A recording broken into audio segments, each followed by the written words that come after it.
बिस्मिल्लाहिर्रहमानिर्रहीम। मैं हूं नुमान सदीक और आज के लेक्चर में हम पढ़ेंगे लॉ ऑफ मास एक्शन।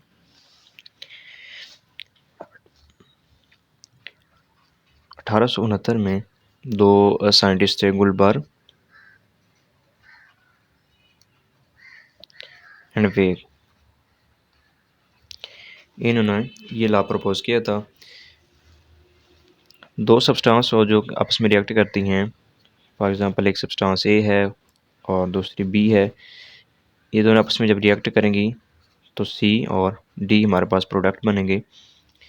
अब ये जो रिएक्शन है एक रिवर्सिबल रिएक्शन है, यानी ऊपर वाला जो एरो है शो कर रहा है कि रिएक्शन फॉरवर्ड डायरेक्शन में हो रहा है और नीचे वाला एरो शो कर रहा है कि रिवर्स डायरेक्शन में हो रहा है। तो फॉरवर्ड रिएक्शन के लिए जो हमारे पास रेट कांस्टेंट होगा वो के एफ होगा, और रिवर्स रिएक्शन जो है इसके लिए जो रेट कांस्टेंट होगा वो के आर होगा।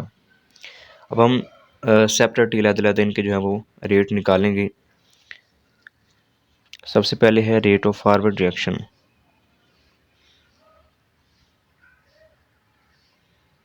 फॉरवर्ड रिएक्शन,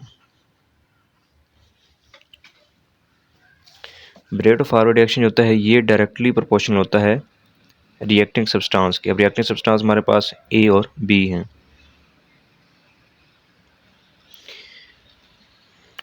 और जब ये प्रोपोर्शनलिटी का साइन ख़त्म करेंगे तो हमारे पास के एफ आ जाएगा, यानी फॉरवर्ड रेट कांस्टेंट, और ए और बी। अब यहाँ पे ये जो बड़ी ब्रैकेट है ये मोलर कंसंट्रेशन को शो करती है। इसका मतलब है मोलर कंसंट्रेशन।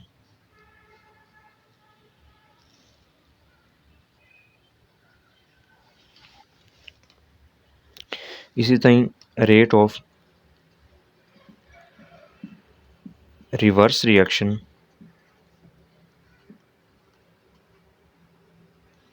ये डायरेक्टली प्रोपोर्शनल है सी एंड डी के प्रोडक्ट के। सी की मोलर कंसंट्रेशन एंड डी की मोलर कंसंट्रेशन और इनका प्रोडक्ट। तो ये वाला जो साइन है ये ख़त्म करेंगे तो हमारे पास यहाँ पे के आर आ जाएगा, यानी reverse rate constant C and D. तो इक्विलिब्रियम की हालत में जब at equilibrium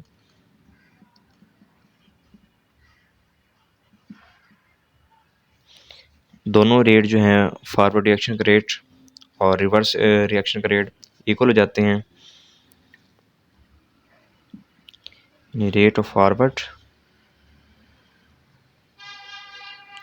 equal to forward reaction equal to rate of reverse reaction. तो फॉरवर्ड जो रेट था वो है हमारे पास k f into A B, और रिवर्स रिएक्शन का जो रेट था वो हमारे पास है के आर सी एंड डी। अब के आर को के एफ के बटन में ले आएं और ए बी को सी डी के बटन में ले जाएंगे।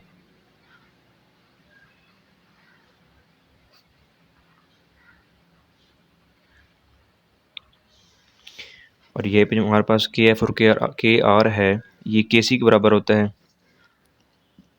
के एफ और के आर इज इक्वल टू के सी। के सी का मतलब है equilibrium constant. K c is equal to C D और ए एंड बी। तो अब ये इस लॉ की जो स्टेटमेंट है कि ये है कि जब कोई रिएक्टिंग सब्सटेंस आपस में रिएक्ट करती हैं तो उनका जो रेट होगा वो एक तो मोलर कंसंट्रेशन डायरेक्टली प्रोपोर्शनल है और साथ में उन रिएक्टिंग सब्सटेंस के प्रोडक्ट के, इन प्रोडक्ट का मतलब है हासिल ज़रब। अब यहाँ पे देखें ए एक सब्सटेंस है और बी सब्सटेंस है, इनकी मोलर कंसंट्रेशन यानी जो बड़ी ब्रैकेट में लिखा है इसको मोलर कंसंट्रेशन कहेंगे, और इनका प्रोडक्ट यानी कि जो आपस में मल्टीप्लाई हो रहे हैं तो इसके इक्वल आता होता है। इसी को ही लॉ ऑफ मास एक्शन कहते हैं। अब इसका हम एक्सप्रेशन भी ड्राइव कर लेते हैं।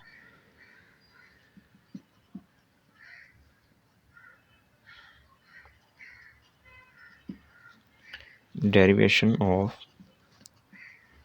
एक्सप्रेशन।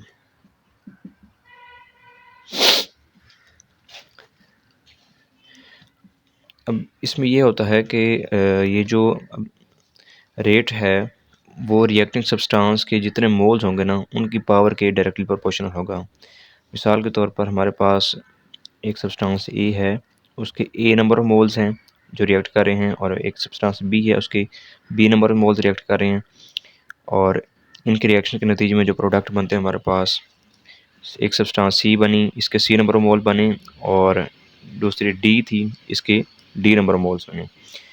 तो एज इट इज़ जैसे हमने ये वाला रिएक्शन लिखा था, इस तो रेट लिखेंगे अब हम, रेट ऑफ फॉरवर्ड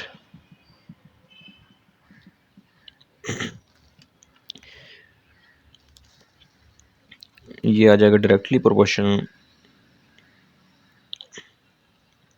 ए के, यानी इसकी पावर ए हो जाएगी, और बी की कंसंट्रेशन इसकी पावर बी हो जाएगी, और ये साइन ख़त्म करेंगे तो हमारे पास आ जाएगा के एफ ए रेज टू ए और बी रेज टू बी। इस तरह रेट ऑफ रिवर्स है, रेट ऑफ रिवर्स रिएक्शन, ये डायरेक्टली प्रोपोर्शनल होगा सी की मोलर कंसंट्रेशन और इसकी पावर सी, डी की मोलर कंसंट्रेशन और इसकी पावर डी। ये साइन ख़त्म करेंगे तो के आर आ जाएगा, और सी की पावर सी, और यहाँ पे हमारे पास डी की पावर डी।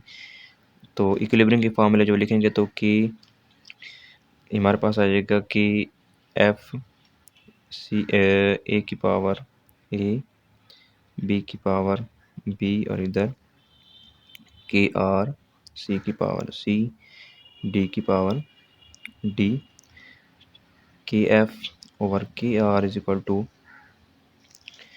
ये सी की पावर बन जाएगी सी, और डी की पावर डी। के आर इधर बटे में आ गया, और यहाँ पे ए बी इस साइड पे इस बटे में आ गए, ए की पावर ए एंड बी की पावर बी। तो के एफ के आर जैसे मैंने ऊपर लिख चुके हैं कि के सी के इक्वल है, तो यहाँ पे के सी आ जाएगा, और ये जो है इसका ये एक्सप्रेशन है।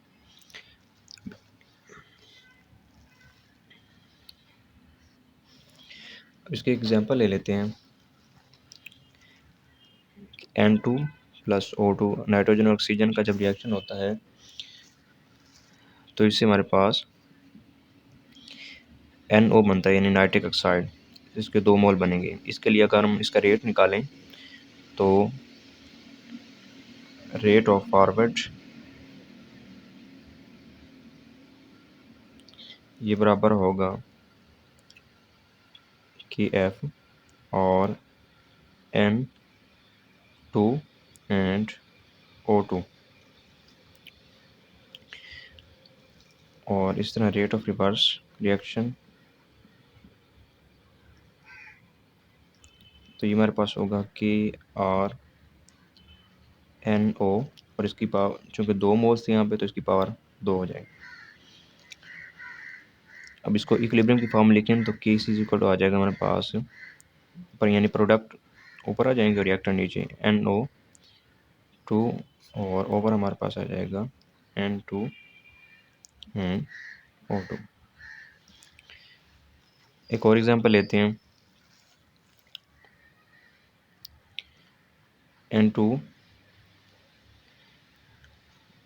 और H2 नाइट्रोजन और हाइड्रोजन के रिएक्शन से अमोनिया की फॉर्मेशन। तो इसमें नाइट्रोजन का 1 मोल यूज़ करेंगे, हाइड्रोजन के 3 मोल, और यहाँ पे अमोनिया के 2 मोल बनेंगे। अब इसका रेट निकालेंगे तो